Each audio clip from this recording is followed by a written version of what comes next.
నేనైతే small fish tub కడిగి small fish అయితే అక్లమెంట్కి అయితే పెట్టాను. నేనైతే స్మాల్ ఫిష్ టంక్లో ఆల్మండ్ రిఫ్ అయితే వాటర్ వేస్తున్నాను. 3 ఆల్మండ్ రిఫ్ అయితే వేసేసి ఫుల్గా అది రావట్లేదు, ఉండిపోయింది. నెట్ ఆల్మండ్ రిఫ్ వాటర్ అయితే ఫుల్గా మిక్స్ చేసేసాను. మొత్తం అంతా అలా మిక్స్ చేసేస్తే చూడండి, నేను తెచ్చిన 6 స్మాల్ ఫిషెస్ అండ్ కొద్దిగా రాక్ సాల్ట్ కూడా యాడ్ చేసాను. తర్వాత నేనైతే మా ఇంటి కిందన మెట్ల కిందన ఈ స్మాల్ ఫిష్ ట్యాంక్ అయితే పెట్టేశాను. నేనైతే బేటా ఫిష్ని బౌల్లో వేసాను.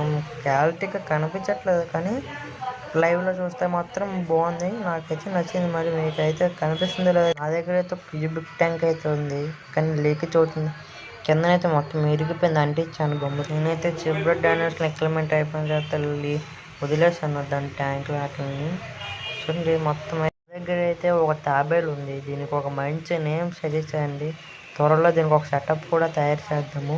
నేనైతే ఆల్మండ్ రీఫ్ను ఒక బ్లాక్ కలర్ టబ్లో అయితే స్టోరేజ్ చేసుకుంటాను, కానీ వాటర్ అయితే సగం వేసాను. అంటే చిట్కాయగా మొత్తం ఫుల్ అయిపోయింది. అండ్ రాక్ సాల్ట్ కూడా కొద్దిగా యాడ్ చేసాను. నేనైతే మొత్తం మిక్స్ చేసి రాక్ సాల్ట్ని నేనైతే కొద్దిగా కాటన్ అయితే మొత్తం తీసుకున్నాను. అంటే మస్కిటో అయితే వెళ్ళిపోతుంది. ఎలాగ వెళ్ళిపోతుంది, మొత్తం మస్కిటోలాగా అయిపోతుంది. మొత్తం అలా ప్రెస్ చేసిన వాటర్ మీద అయితే మస్కిటో ఎలా కంట అతలే చూడాలి.